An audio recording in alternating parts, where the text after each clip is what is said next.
Hey everybody, in this video I'm going to talk about the very interesting warrior community of Onderon during the ancient period of galactic history. If you like my videos, you can support the channel by subscribing, commenting, or donating. All links will be in the description. You are probably familiar with Onderon and the local population if you have played the second part of Knights of the Old Republic and read the comic book series Tales of the Jedi. But Star Wars fans often forget about Riders, and in vain. The Riders were a group of local dissidents forced to leave the capital city of Exiles and its environs to escape persecution by the authorities. Some went into exile voluntarily if they could escape the planet, while others, and there were most of them, were sent to the forests of Onderon or the jungles of Dixun by a less than fair royal justice. The kings and queens of the planet hoped that the dissenters and common criminals would starve to death or be eaten in a matter of days by the incredibly dangerous predators of Onderon, some of which periodically migrated from the moon Dixun. Onderon and Dixun were so close together that part of their atmosphere was shared. With some flying skills, it was possible to travel from Dixun to Onderon and back in an ordinary arrow spider. Those who had been banished by their fellow citizens not only managed to survive among the inhospitable forests of Onderon, but also tamed the winged, toothy, and tailed fauna. They subsequently used their riding animals for hunting and as weapons against the royal forces of Onderon. Dissident chieftains carried the title Beast Lord. The main flying riding animal of the Exiles in those days was the Exiles. Once a year, when Dixun was particularly close to Onderon, Exiles could migrate from their home moon to the planet using what was known as an oxygen bridge. Over time, the occasional raids by riders on horseback turned into a permanent, protracted, low-intensity conflict in which both sides suffered small but tangible losses. The Onderon agrarian economy suffered the most from the raids. Despite the numerical and technical superiority of the royal forces, they were unable to destroy the speeders they had once released. The use of armored and armed speeders against riding animals, blasters against firearms, and axes would suggest that the outcome was a foregone conclusion. But no, the Onderon exiles were constantly on the move, often carrying out their raids in the most unexpected places. This made it difficult to plan a full-scale operation to take them out and nearly impossible to surround them. In addition, the difficult life in the Onderon forests forged strong character and strong bodies. Weaklings would simply not be able to handle the stubborn Exiles. But before the renowned Sith Frida Nad arrived on Onderon, the number of riders was relatively small, probably no more than a few hundred men and women. The Sith's seizure of power on Onderon and the establishment of a new royal dynasty was naturally not to everyone's liking. Nud decided to deal with dissenting citizens by a well-tried method. He exiled dissenting citizens to the forests to be eaten by predators. During Nud's lifetime, the exiles were particularly active. To keep citizens from returning armed with small arms, swords, spears, axes, and other weapons, Nad built high, strong stone walls with blaster cannons around Aziz and other Onderon settlements. Nad also reorganized the local army, which was quite capable of handling the alien invasion, but only barely repelled the attacks of the riders who regularly flew to the Onderonians to pillage, murder, and abuse. The riders robbed their people so cynically that compared to them, a bandit's lunchtime robbery would seem elegant and tolerant. The local population met the uninvited guests with fire from blasters, cannons, and everything else. In the end, what at first seemed to be a good way of dealing with dissidents turned into a big problem under Frida Nad's successors, which even a large army could not solve. I would like to know with what non-literal expressions descendants remembered Nad's decision to send all dissidents to the forests instead of mass execution somewhere in the central square. Such a king would have amused the people and strengthened the government. Alas, though Nad was a Sith, for some reason he did not act in the best traditions of the Earth's Middle Ages. All major punitive operations directed by the royal power to clear the forests of riders did not bring good results. At best, they ended with aimless traveling among the age-old forests and a feast for the local mosquitoes. At worst, they ended in heavy defeats with heavy casualties. The riders' main goal was to overthrow the despotic as they thought Sith royal dynasty and take power into their own hands. Operations to destroy the flying and riding contingent were complicated by the fact that they based their secret settlements not only on Onderon, but also on Dixun, where the royal soldiers tried not to visit unless absolutely necessary. On the moon, you could not only be shot with firearms antiques, but also die by meeting flora and fauna, especially the fauna, which was almost all characterized by toothiness, clawedness, poisonousness, and could not boast of friendliness to people. Later, the Mandalorians, who had lost many of their famous warriors in the jungle, came to appreciate the charms of the Dixun fauna, but more on that later. Of course, this could not go on forever, and the small raids would eventually come to an end. And so it happened. The number of horsemen increased with each decade because not only exiles were joining their ranks, small skirmishes became more and more like full-fledged battles. The first major attack of thousands of winged riders on royal lands was led by Chief Kinch Sunka. The raid was devastating. The riders even managed to attack Exiles itself, the capital of Onderon. Although the invasion ultimately failed, the Onderon state suffered great losses. The riders were then stopped by strong fortifications and cannons, which the riders were prevented from breaking through by their lack of artillery and experience in sieges. This happened shortly before the arrival of Frida Nud. The horsemen did not stop there. In addition, during this period, Nud appeared with his claims to the throne and original ideas on how to better organize Onderon, and the people went to the forests en masse. Some resettled voluntarily, and some were sent away by court order. Soon the number of riders increased dramatically, and so the next major invasion was not long in coming.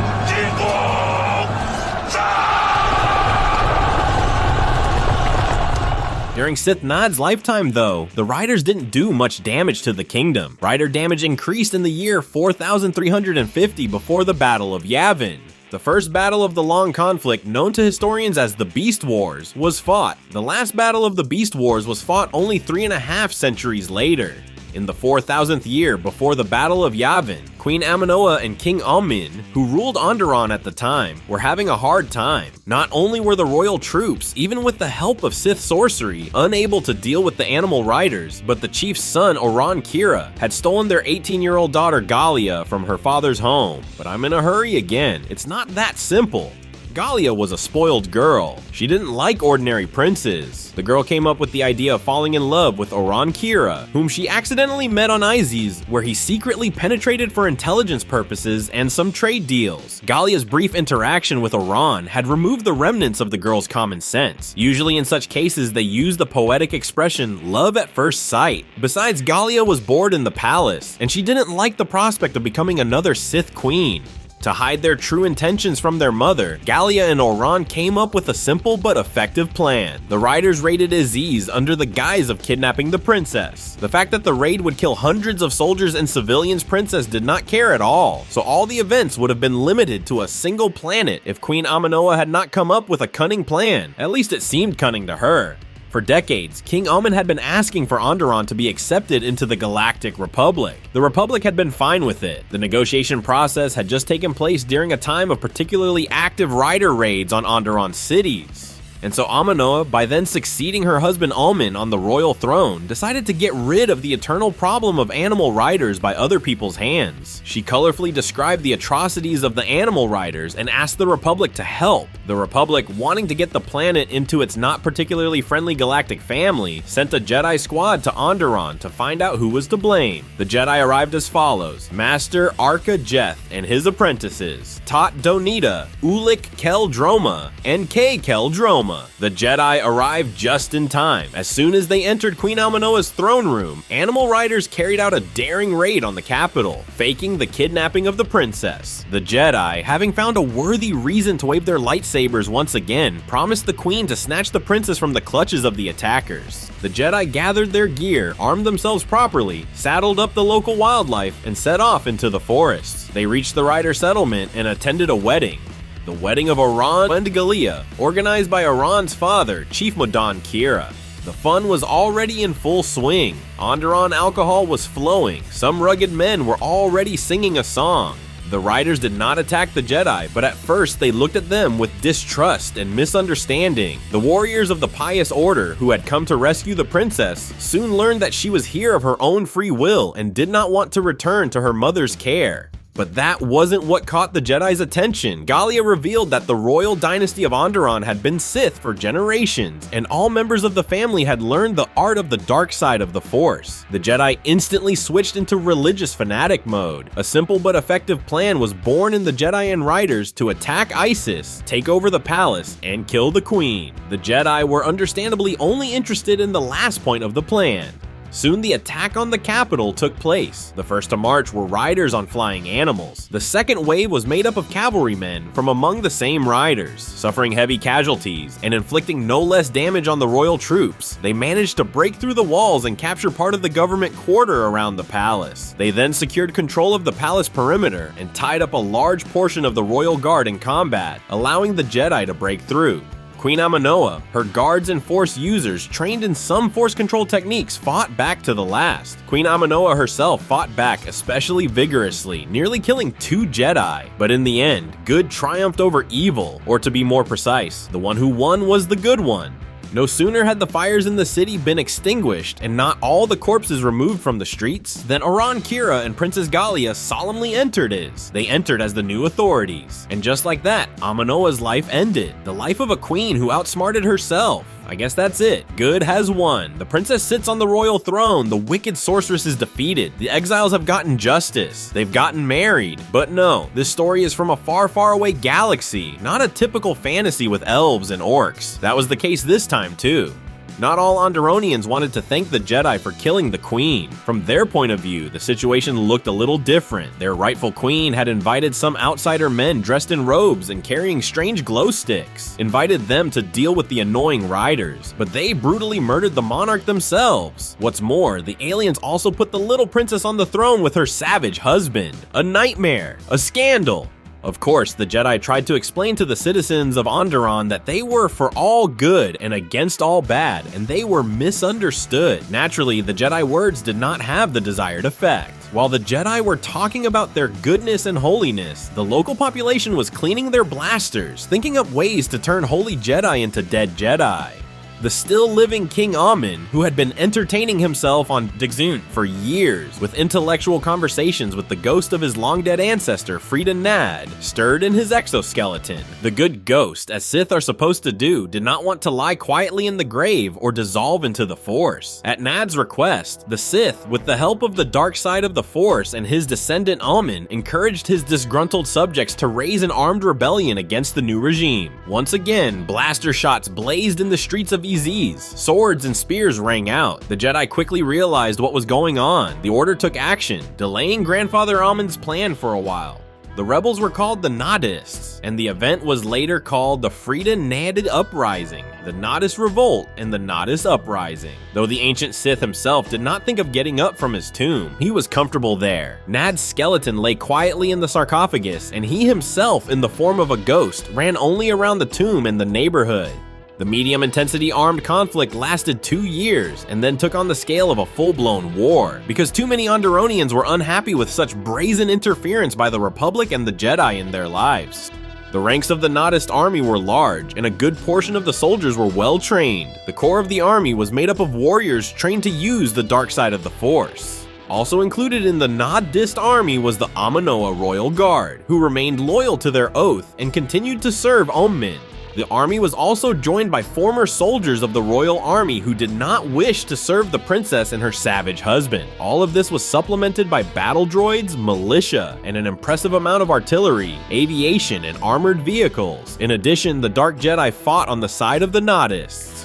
Realizing that the Riders and Jedi would not be able to cope, the Republic sent a huge fleet of 100 landing warships to assist them. The fleet also included Jedi Order cruisers, which brought dozens of Jedi as reinforcements. The Republic troops that arrived included regular infantry, battle droids, and missile troopers. The presence of paratroopers, which were elite Republican troops, speaks to how seriously the Senate took the events on Onderon. Although it is worth noting that at first the senators were against the intervention of the army and navy in the affairs of Onderon, but the Senate then managed to convince the Jedi Masters. It is also not superfluous to say that the Riders, even without help, planned to fight to the last. No one was going to give up the throne to the fanatics of Frida Nad. 2 years later, the Jedi, with the help of the Beast Riders, the Republic Army, and the Republic Navy, put down the rebellion. At the end of the war, the Jedi landed on Dixunt, and with the help of the Beast Riders, killed King Omian and and tried to solve the problem of Frida Nadded's ghost. It didn't work out, and Frida Nadd will still remind you of himself. Do you think the Nodus rebels who surrendered were sent to prison or executed? No. The rebels were sent to the woods. Luckily though, there was no repeat of the horsemen this time. The surviving Nodists were unable to adapt and were eaten by the beasts. The Nodus rebellion ended in the 3998th year before the Battle of Yavin.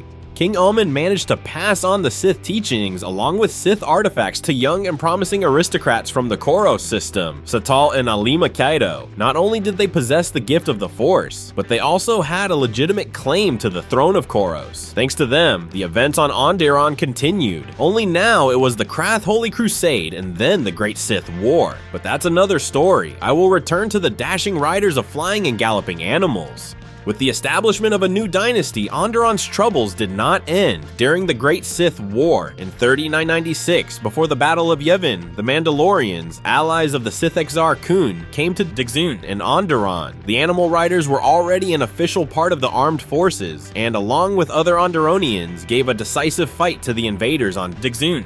On Onderon, the warlike people never quite managed to land. Soon the Mandalorians began to die in great numbers. Their leader, Mandalore the Indomitable, died. A large number of military and support vehicles were destroyed. The Mandalorians left the inhospitable moon.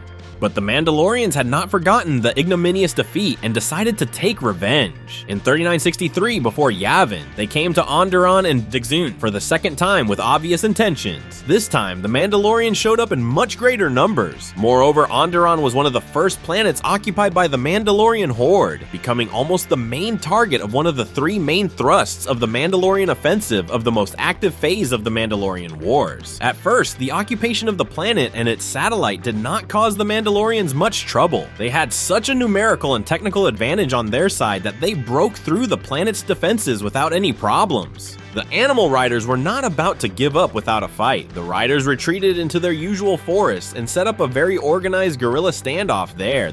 The Mandalorians soon realized that they were not welcome here at all. The Mandalorians were forced to hastily prepare a retreat. They didn't want to get hit over the head again. Surely many of them remembered their recent ignominious defeat on Tagoria, where the local populace, also on winged creatures, had given them a good beating. The Mandalorians there, too, had quickly realized that there was no need to fight these people. Then they left. The Mandalorians did not want to repeat their mistakes and settled on Dixun, establishing several military bases there. But even there, they were troubled by the royal riders on beasts. Onderon formally remained under Mandalorian occupation, but in reality, there were few Mandalorians left on the capital planet. But at the same time, it is worth noting that the population of Onderon, including the inhabitants of the capital city of Exiles, were in no hurry to openly fight against the Mandalorians. The reason for this was the fact that the invaders were just around the corner, on the moon Dixun.